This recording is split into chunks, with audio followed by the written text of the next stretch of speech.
안녕하세요. 매일매일 습관처럼 여러분의 행정법을 같이 하고 있는 정인영입니다. 하루에 한 문제지만 이거 쌓이면 무섭습니다. 요즘 조금씩 소문이 나서 조금씩 듣는 분들이 조금 늘어난 것 같아요. 조금.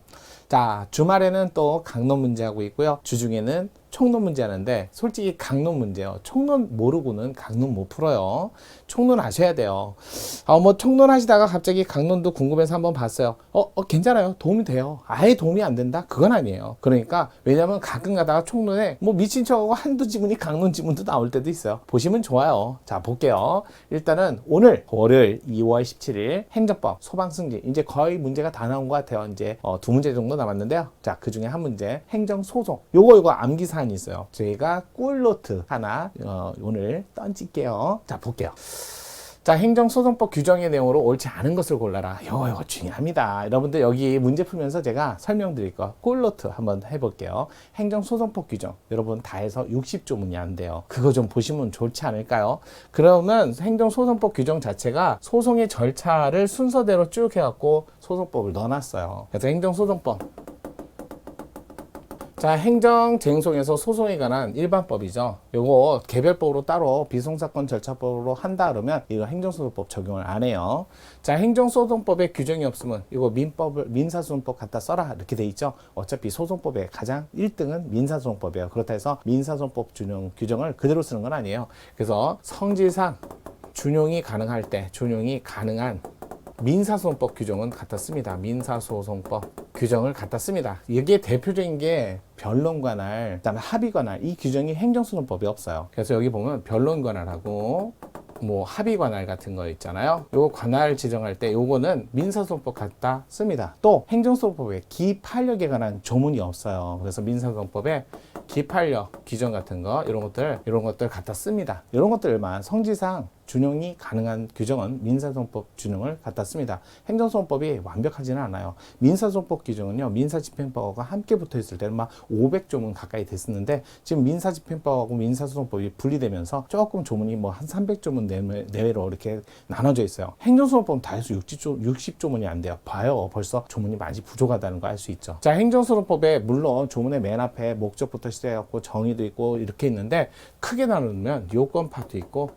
그 다음에 본안 파트 있고 그 다음에 결정, 선고, 판결 파트라고 얘기합니다. 판결 파트. 보통 민사소송법에서는 선고하고 확정을 좀 구분하는데 여기서는 선고하고 확정을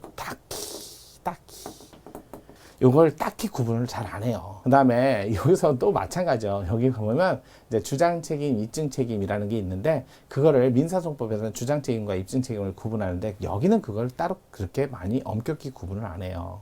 이게 공익소송의 조금 특징이 아닐까 생각이 듭니다.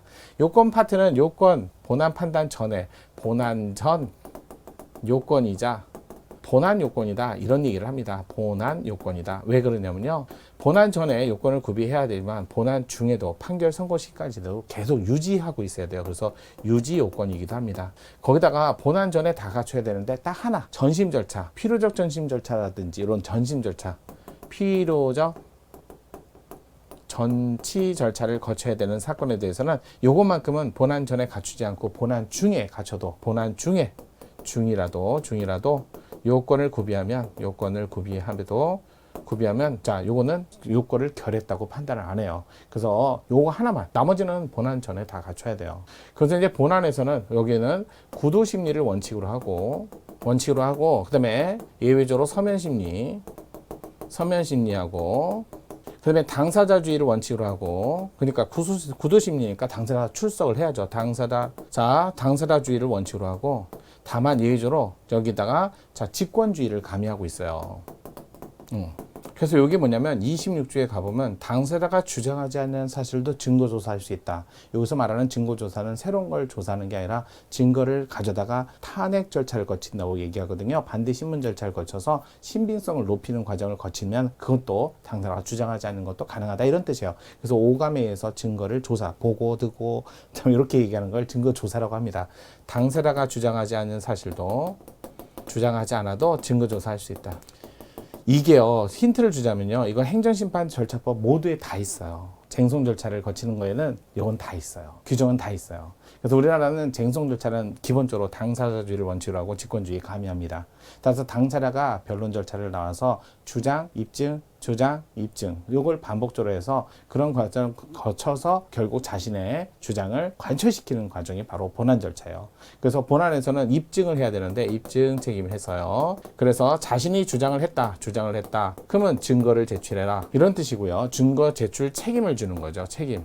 이걸 주장 책임 이렇게도 얘기하고요. 그러면 주장 책임은 주장했으니까 증거 제출 책임을 지고 입증 책임은요. 만약에 증거를 제출을 못했다면 그러면 자신의 주장을 인정받지 못하는 저런 책임을 지게 된다. 이런 뜻이죠. 불이익을 준다. 이렇게 바로 입증 책임. 근데 이게 행정소송법에서는 이거를 따로 구분을 안 해요. 그냥 입증 책임 해갖고 모두 포괄적으로 얘기를 하죠. 당연하죠. 주장하면 자신이 주장한 바로 근거를 제시하고 그런 근거를 제시 못하면 그 주장은 인정받지 못하는 불이익을 받을 수 있는 게 바로 입증 책임이라는 거예요.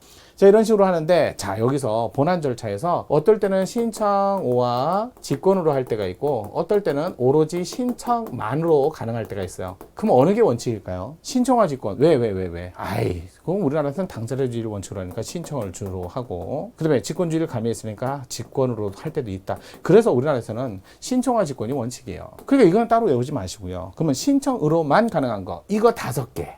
암기 오늘 던질 바로 요거 때문에 하는 거예요. 신청으로만 가능한 거 요건 하셔야죠. 첫 번째 이거 5가지인데 이거 아까운데 이거 암기하시면 참 좋은데 제가 오늘 주는 선물이라고 생각할게요. 월요일 날부터. 자, 일단 원고가 피고를 잘못 지정했어요. 이럴 때 피고 경정은 피고를 바로잡는 거는 오로지 신청으로만 돼요. 두 번째 소변경 이거 기본적 사실관계 동일성 기사동이라고 하거든요. 기사동 기본적 사실관계 동일성 범위 내에선 소변경 이거 신청으로만 돼요. 세 번째 처분 변경이 생겨서 어쩔 수 없이 소변경할 때도 이것도 신청으로만 가능합니다. 네 번째 간접강제 이것도 신청으로만 되지 간접강제는 직권으로 안 해줘요. 네, 5번째 자 행정심판 자료 제출 명령 행정심판 자, 자료 제출 명령. 이거는 원고가 법원에 신청을 하고 법원이 행정심판위원회에 명령을 내려요. 그 신청이 없으면 이거 안 해줘요. 이 5개는 무조건 외우셔야 돼. 이거 나오면 진짜 객관시 한 문제는 건칩니다. 암기하세요. 암기 짱짱짱 되게 중요합니다. 오늘 문제 한번 볼까요? 진짜로 나왔나? 승진 문제지만요. 1번 원고가 피고를 잘못 지정한 때 법원은 원고의 신청에 의하여 결정으로서 경정을 허가할 수 있다. 맞잖아요. 만약에요. 이게 행정청이 흡수합병 돼갖고 피고가 잘못됐을 때 피고를 바로잡을 때는 신청과 직권이에요. 근데 원고가 피고를 잘못 지정했을 때면 오로지 신청으로만 돼요. 1번 맞는 지문. 자, 사정 판결 원래는 위법해서 취소돼야 되는데 중대한 공의 때문에 어쩔 수 없이 기각한다라고 하는 거죠. 근데요. 사전 판결이 그러면 여러분 판결문을 보면 진짜 사전 판결문이라는 게 있나요? 그런 건 없어요. 판결문을 보면 이렇게 돼 있어요. 여기 원고가 누구였고 피고가 누구였고 소송의 이름은 뭐였고 이렇게 써놓고 그다음에 결론을 주문이라고 하고 그다음에 주문을 이유 있게 하는 건 이유인데 주문에는 이런 것만 써요. 인용, 기각 이런 것만 쓰셔야 돼. 이유는 육하 원칙에 근거해서 인용될 이유는 위법하니까 인용됐다. 기각의 이유는 적법하니까 기각됐다. 이런 걸 써줘야 돼요. 그래도 위법적법은 이유에 쓰고요. 주문에는 인용 기각을 쓰는데 기각 옆에 이렇게 써 있는 거예요. 기각 옆에 위법한데요. 그럼 기각은 적법할 때 나오는데 또 적법 위법은 이유에 써 있어야 되는데 아니 주문에 써 있는 거야. 기각하고 위법이. 요걸 뭐라고 한다? 기각을 하는데 위법인데 왜 기각이 나와요? 원래 인용했어야 되는데 위법해서. 근데 다만 공공복리 차원에서 어쩔 수 없이 기각 나왔다. 이걸 보고 사전 판결이라고 얘기하는 거예요. 나중에. 그러니까 여러분들 볼 때 사전 판결은요. 사전 판결 판결문 자체가 없어요. 요걸 보고 사전 판결이라고 하는 거예요. 그래서 따라서 보세요. 판결 주문에 그 처분의 위법을 명시할 필요는 없다? 아니에요. 사전 판결은 위법이라는 말이 주문에 써 있어야 돼요. 그래서 2번 판결문을 한 번도 못 본 사람들은 이게 뭔 얘기야 라고 모르는 거죠. 3번 법원은 필요하다고 인정할 때 직권으로 증거조사할 수 있고 당사자가 주장하지 않는 사실도 판단할 수 있다. 26조. 4번 법원은 취소소송, 당해 처분 등과 관계된 사무가 귀속되는 국가공동단체에 당사자 소송, 취소소송 외 항고소송, 변경, 소변경이죠. 이걸 소변경. 자, 말씀드렸어요. 소변경은 오로지 신청으로만 상당하다고 인정할 때 청구의 기초 변경이 없는 기사동, 사실심 변론 종결시 전까지 원고의 신청에 의해 결정으로서 소변경을 허가할 수 있다. 맞죠? 제가 오늘 던진 거 외우셔야지. 여기 직권이 안 돼. 와우! 여러분한테 오늘 좋은 팁 알려드렸네요. 행정소송법 알면 쉬워요. 정인영과 함께하면요.